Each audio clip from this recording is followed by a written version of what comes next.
This is Chicago's very own WGN News at 9.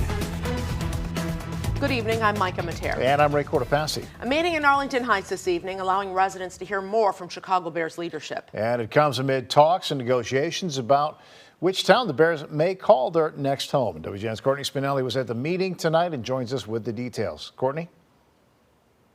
Micah and Ray, tonight's meeting lasted just about an hour and was a conversation between the community, which submitted more than 300 questions, and the new CEO and president of the Bears.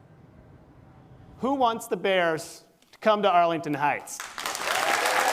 It's a hot topic on the table for area residents, whether the Chicago Bears could be calling this community their new home. Hundreds in attendance Monday night for a meeting with new CEO and President Kevin Warren, many in favor of the move. We do need a new home for the Chicago Bears, and what we have to do is figure out if Arlington Heights is legitimately a viable option. Warren says this project would be a massive public-private partnership, a multi-use facility that would generate tens of thousands of jobs and revenue back into the community.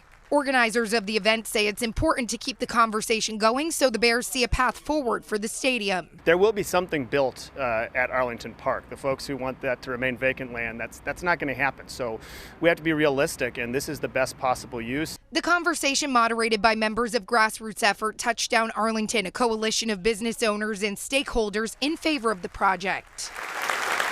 Warren answering questions on a variety of topics, including livability concerns, whether an impact study will be provided, how the organization would work with and give back to schools, and whether the organization is asking for tax breaks. We've been very clear that we're not looking for any handouts, we just want some certainty.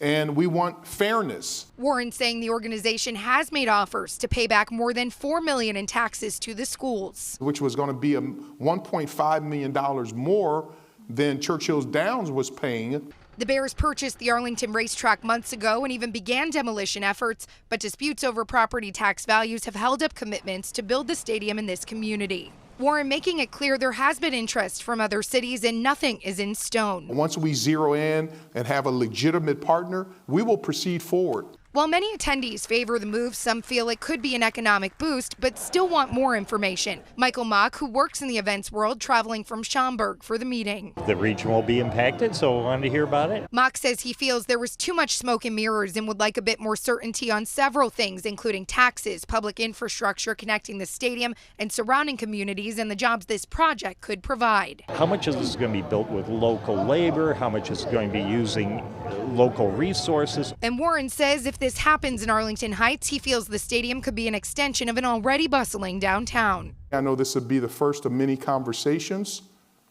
and I've already enjoyed my time here.